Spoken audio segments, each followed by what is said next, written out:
What happened when King Charles III, in a moment of complete breakdown, physically struck a royal guard in a private corridor of Windsor Castle? The violence was shocking enough. But what the guard said next stopped everyone cold and revealed a secret the royal family had been hiding for months. A crisis so devastating that it explained everything about the king's loss of control. This wasn't about protocol or discipline. This was about a family secret that could change everything we think we know about the monarchy. Before we reveal what the guard knew and why he'd been protecting it, make sure you're subscribed and hit that notification bell. The evening of November 3rd, 2024 should have been routine at Windsor Castle, where King Charles III had been working late in his private study, reviewing constitutional papers that demanded his attention despite the personal crisis consuming his every waking moment. At 75, Charles had waited his entire life to be king, but nothing could have prepared him for the impossible situation he now faced. A family crisis so private, so potentially devastating, that only a handful of people knew the full truth, and the weight of that secret was crushing him. Guardsman David Blackwood stood at his assigned position in the private corridor connecting the king's study to the residential quarters, his scarlet tunic and ceremonial bearing unchanged despite the late hour. At 35, Blackwood had served 8 years in the Royal Guard after distinguished service in the Parachute Regiment, but his current assignment went far beyond ceremonial duties. For the past 6 months, he'd been part of a small security detail entrusted with protecting not just the king's physical safety, but a family secret that could shake the monarchy to its foundations. If it became public knowledge, the secret was this. Prince William had been diagnosed 6 months earlier with a rare and aggressive form of brain tumor. The heir to the throne, the future of the monarchy, father of 3 young children who represented the institution's continuity, was facing a medical crisis that specialists gave only a 40% survival rate, even with aggressive treatment. The diagnosis had been kept completely private while William underwent experimental treatment at a secure medical facility, with only Charles, Queen Camilla, Princess Catherine, and a handful of trusted staff aware of the true situation. The public had been told William was taking a brief sabbatical for family time, while the real battle for his life played out in complete secrecy.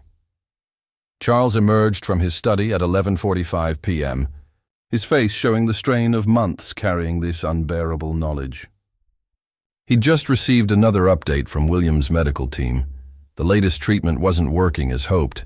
The tumor was more resistant than expected, and they were running out of options.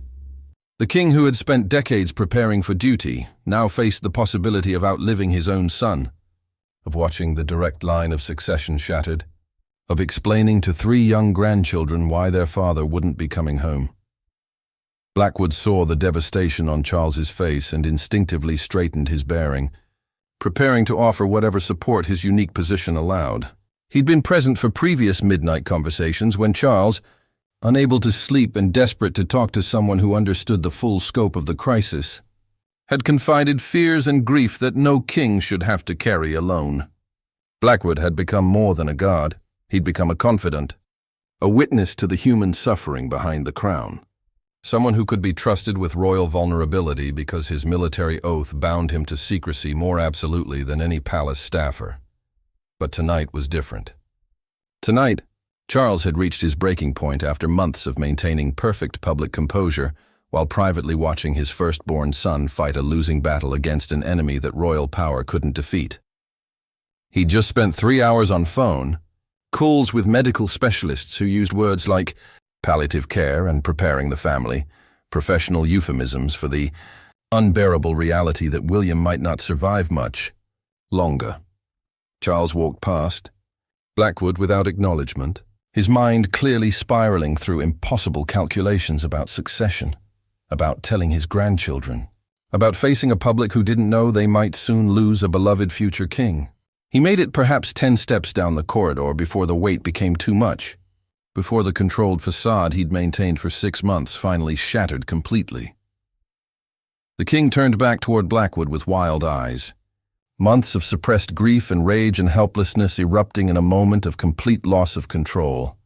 "Why?" Charles demanded, his voice breaking with anguish that transcended his usual careful diction. "Why must I lose everyone I love? My father, my mother, and now—" He couldn't finish the sentence, couldn't say aloud what terrified him most. The enormity of potentially losing William, of the succession crisis, of 3 motherless grandchildren if Catherine couldn't bear the grief. All of it crashed over him in a wave that destroyed every boundary between king and man. Blackwood maintained his position, but his expression showed deep empathy for Charles's suffering. He'd been present for enough late-night conversations to understand the impossible burden the king carried, the way monarchy demanded public strength while private anguish threatened to destroy him from within. "Your Majesty," Blackwood said quietly, knowing his role was to witness and support, rather than answer unanswerable questions about why the universe allowed such cruelty. But Charles wasn't seeking comfort. He was seeking someone to blame, something to strike against, a target for rage that had been building for months with no acceptable outlet. In that moment of complete breakdown, he saw only the witness to his private hell. The guard who knew every detail of his suffering, yet stood there in perfect military bearing, as if discipline could somehow make unbearable situations bearable. Charles's hand formed a fist and he swung wildly at Blackwood's face, connecting with the guard's jaw in a blow that carried all his accumulated grief and helpless fury. The punch wasn't particularly powerful. Charles was 75 and acting from emotion rather than intent to harm. But it was shocking in its violation of every protocol and boundary between monarch and military personnel. Blackwood's head snapped back from the impact, his ceremonial hat knocked askew, but his training prevented any defensive response. Palace security cameras captured the moment from multiple angles, documenting what would have been instant grounds for psychiatric evaluation, and possibly abdication if it became public knowledge. Other palace staff in nearby corridors heard the commotion and began moving toward the scene, their training dictating immediate response to any threat against the sovereign, even if the threat came from the sovereign himself. Blackwood could have called for assistance, could have reported the assault through official channels, could have triggered protocols that would have cascaded into institutional crisis management. Instead, he made a decision that revealed the depth of his loyalty and understanding of what was really happening in that corridor. Blackwood raised his hand to stop the approaching palace staff, his gesture carrying enough authority that they halted despite their confusion about what they'd just witnessed. His jaw throbbed where Charles's fist had connected, but physical pain was meaningless compared to the emotional devastation he saw in his king's face. This wasn't an assault that required military discipline or security response. This was a human breakdown that required compassion and understanding from someone who knew the unbearable truth. "Your Majesty," Blackwood said quietly, his voice carrying none of the formal distance usually required when addressing the sovereign. "Hitting me won't change what's happening to Prince William." "It won't make the tumor shrink or the treatments work or the doctors find a miracle cure. All it does is add guilt to the grief you're already carrying. And you don't deserve that burden on top of everything else." The words hung in the private corridor like a confession, and Charles seemed to crumple under their weight. The rage that had fueled his violence evaporated instantly, replaced by the crushing shame of a king who'd just struck a loyal servant, a father who was watching his son die, a man who'd completely lost control of emotions that monarchy demanded he suppress. "I'm so sorry," Charles whispered, his voice breaking. "David, I'm so terribly sorry. I don't know what came over me. The latest update from the medical team. They're saying we need to prepare for—" He couldn't finish the sentence, couldn't voice the possibility that had triggered his breakdown. Blackwood's response revealed why he'd been chosen for this particular assignment, why his commanding officers had trusted him with protecting not just royal security but royal humanity. "Sir, I need to tell you something I've been carrying since this crisis began. Something I haven't told anyone because it wasn't my place, but now I think you need to hear it." He paused, gathering courage to violate the formal distance between God and king. "My younger brother died of brain cancer when he was 28. I watched my family go through exactly what you're experiencing with Prince William. The experimental treatments, the false hopes, the specialists who meant well but couldn't perform miracles." The revelation shifted everything. Charles looked at Blackwood with new understanding, suddenly comprehending why this particular guard had been so steady during 6 months of royal family crisis. why his presence had been oddly comforting during late-night conversations about unbearable possibilities. "Your brother?" Charles asked quietly. "You never mentioned. I had no idea you were carrying that while helping me carry this." Blackwood nodded slowly. "My brother Tom lived 18 months after diagnosis. The doctors gave him 6 months initially, so those extra 12 months felt like borrowed time. But here's what I learned watching my family survive what you're afraid you won't survive. You can't control the outcome, but you can control how you spend whatever time remains. My parents stopped living while Tom was dying, stopped laughing, stopped planning, stopped everything except waiting for the inevitable. And when he did die, they realized they'd wasted the last year of his life being afraid instead of being present. The guard's words carried weight earned through personal survival of the same nightmare Charles now faced. Prince William is still alive right now, this moment, tonight. His children still have their father today. Princess Catherine still has her husband. The monarchy still has its heir apparent. None of that changes if you spend tonight punching guards or drowning in anticipatory grief. But what does change is whether Prince William's remaining time, whether that's weeks or months or years if the medical team finds something that works, is spent with a father who's present and loving, or with a father who's already grieving him before he's gone.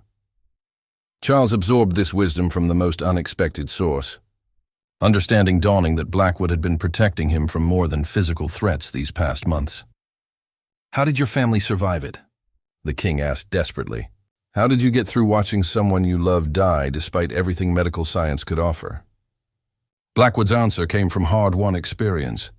"We stopped trying to control the outcome and focused on controlling our response. We made Tom's remaining time about quality rather than quantity. We laughed when we could, cried when we needed to, and stayed present for every moment instead of fast-forwarding mentally to the funeral. And when Tom did die, we had no regrets about how we'd spent his final months because we'd given him our best selves rather than our frightened, broken selves." The king processed this profound guidance from a royal guard who'd become something far more important, a fellow survivor of unbearable loss who understood the impossible territory Charles was navigating. "I've been so focused on preparing for William's death that I haven't been fully present for his life," Charles admitted. "I visit him at the medical facility, but half my mind is always calculating succession plans and public statements and how to tell the children. I'm treating my son like he's already gone, instead of fighting alongside him while he's still here." The private corridor had become a confessional where crown and military rank dissolved into shared human experience of unbearable loss. Palace staff maintained respectful distance, understanding that something profound was occurring that transcended their security protocols. Charles and Blackwood stood facing each other not as sovereign and subject, but as two men who'd both watched people they loved fight battles that courage and devotion couldn't win. "My brother made me promise something. The week before he died," Blackwood continued, his voice thick with emotion from memories he usually kept locked away. "He made me swear that I'd live fully and presently, that I wouldn't waste time on fear or regret or anything that stole joy from the moment.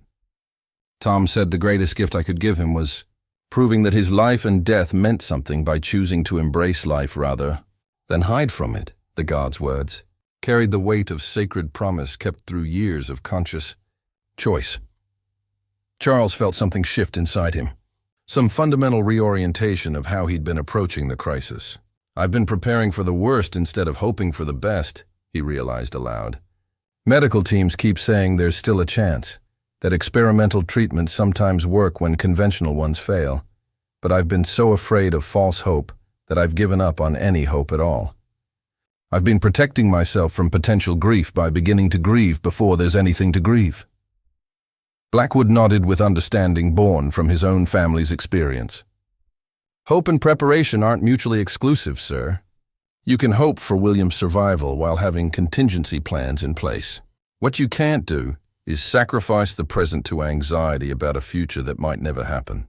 Prince William needs his father to believe in his survival, to fight alongside him rather than mourn him prematurely." The king absorbed this wisdom while simultaneously processing the shame of having struck this man who'd been silently supporting him through impossible circumstances while carrying his own grief about his brother's death. "David, I am profoundly sorry for hitting you. There's no excuse for that violence regardless of my emotional state. You've been protecting far more than my physical safety these months, and I repaid your loyalty and compassion with assault. That's unforgivable. Blackwood's response revealed the depth of his character and his understanding of human frailty under extreme pressure. Your Majesty, you're carrying an unbearable burden that would break most people. You struck out in a moment of complete breakdown when grief and fear overwhelmed every rational constraint. I don't forgive the violence because there's nothing to forgive. You're a father watching his son die and you lost control for 30 seconds. That doesn't define you or our relationship, or anything except that you're human beneath the crown. The grace of that response, the complete absence of resentment or judgment, broke something open in Charles that had been sealed behind royal protocols for 75 years. He sat down on a corridor bench with complete disregard for the dignity expected of monarchs, his face in his hands as months of suppressed emotion poured out in sobs that echoed through the private corridor. Blackwood sat beside him at a respectful distance, his presence offering silent support while the king experienced the kind of unguarded emotional release that crown and duty usually forbade. Palace staff watched from their discreet positions, uncertain whether to intervene, but understanding they were witnessing something unprecedented, a monarch completely vulnerable, supported by a guard who'd become a confidant and guide through the darkest territory anyone could navigate. The cameras that had captured the punch now recorded something equally remarkable. A king discovering that strength sometimes meant accepting help and wisdom from unexpected sources. When Charles's sobs finally subsided into exhausted breathing, he looked at Blackwood with gratitude that transcended their formal relationship. How do I move forward from here? How do I be the father William needs, while also being the king the country needs, when those two roles feel impossible to reconcile? Blackwood considered the question carefully before responding. You stop trying to be perfect at either role and accept that you're doing your best in an impossible situation. You visit William not as a king preparing for succession crisis, but as a father spending time with his son. You allow yourself to hope for his recovery while having realistic plans if that hope doesn't materialize. And you trust the people around you, your wife, William's medical team, the guards and staff who are helping.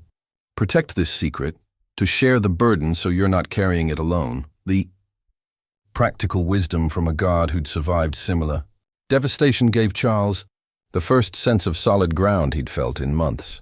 Will you continue to be part of that support? The king asked quietly. I know I've just assaulted you and you'd be justified in requesting reassignment, but your presence and understanding have been more valuable than I realized until tonight. I need people around me who've survived what I'm afraid won't be survivable. Blackwood's answer was immediate. I'm not going anywhere, sir. My brother's death taught me that the greatest honor is being present for people during their darkest moments. Protecting you means protecting your humanity as much as your physical safety. And if that means absorbing the occasional grief-fueled punch while offering perspective from someone who's survived the same nightmare, then that's what I'll do. The weeks following that midnight confrontation in Windsor, Castle's private corridor marked a subtle but profound shift in how King Charles approached both his public duties and his private crisis. The punch that should have triggered institutional protocols and possible psychiatric evaluation instead became a turning point where Charles accepted that carrying unbearable burdens alone wasn't strength but a recipe for the kind of breakdown that destroyed rather than sustained. Charles began visiting William at the medical facility with different energy, choosing to be fully present rather than mentally rehearsing funeral arrangements. He read to his son from books they'd both loved, reminisced about William's childhood, discussed plans for future projects, as if those futures were guaranteed rather than tragically uncertain. Medical staff noticed the change immediately. Both Charles and William seemed lighter during visits, finding moments of genuine connection and even laughter, rather than the heavy anticipation of grief that had previously filled the room. The experimental treatment protocol that William's medical team had proposed as a last resort option showed unexpected promise in early December. The aggressive tumor that had been resistant to conventional treatments began responding to the innovative approach, shrinking measurably for the first time since diagnosis. Doctors cautioned against excessive optimism while privately admitting they were surprised and encouraged by William's response. Charles allowed himself hope tempered by realistic assessment, understanding that medical uncertainty required living in the present rather than fearing the future. Blackwood continued his dual role as royal guard and unofficial counselor, his own experience of sibling loss giving him unique insight into helping Charles navigate impossible emotional territory. Their late-night conversations in private corridors became regular occurrences, with Charles finding relief in talking honestly with someone who understood that vulnerability wasn't weakness and that asking for help was its own form of courage. Blackwood never mentioned the punch, never held it against Charles, understanding it as a symptom of overwhelming pressure rather than character flaw. By February 2025, William's medical team declared him in cautious remission. The tumor had shrunk to the point where removal became possible through surgical intervention that had been too risky earlier. The operation was successful, with clear margins and no evidence of remaining cancer cells. William would require ongoing monitoring and preventive treatments, but his prognosis had shifted from 40% survival to 85% full recovery. The secret that had nearly destroyed Charles's sanity had transformed from tragedy to miracle, though the family remained committed to privacy about William's medical crisis. The public never learned about William's brain tumor, the 6 months of experimental treatment, or how close the monarchy had come to succession crisis. Official statements simply noted that Prince William had taken sabbatical for family time and was now resuming public duties with renewed energy and purpose. But within the small circle who knew the truth, profound changes had occurred in how the royal family understood duty, vulnerability, and the support networks that sustained them through crises that crown and tradition demanded remain hidden. Charles's relationship with Blackwood evolved into genuine friendship built on shared crisis and mutual respect. The king had learned that sometimes the people protecting you need to protect you from yourself, that accepting help from unexpected sources wasn't abdication of responsibility but mature recognition that some burdens required sharing. Blackwood had learned that loyalty sometimes meant absorbing violence from people you served, understanding that behavior during breakdown didn't define character but revealed the limits of human endurance under impossible pressure. Midnight punch in Windsor Castle's private corridor became known only to the handful of people who witnessed it, never documented in official records or mentioned in palace communications. But its impact rippled through Charles's remaining reign, informing how he approached crisis management, family relationships, and the human cost of maintaining monarchy in an age that demanded perfection from people dealing with the same struggles everyone faced. The king, who'd lost control in a moment of unbearable grief, discovered that vulnerability honestly acknowledged and appropriately supported made him stronger rather than weaker. Years later, when Charles reflected privately on his first challenging year as monarch, he would identify that November midnight as the moment when he finally understood that being king didn't mean bearing impossible burdens alone. It meant having the wisdom to accept help from people whose loyalty went beyond protocol to genuine human care. Blackwood's response to violence with compassion, his willingness to share his own grief to illuminate path through Charles's darkness, had saved more than a king's sanity. It had preserved a father's relationship with his son during medical crisis that should have united them but nearly destroyed, both through anticipatory grief and fearful distance. What do you think about the pressures that royal families face behind closed doors? Have you ever had someone help you through crisis by sharing their own survival story? Drop your thoughts in the comments. And if this story showed you that even kings need help carrying unbearable burdens, share it with someone who might need to understand that asking for support is strength, not weakness.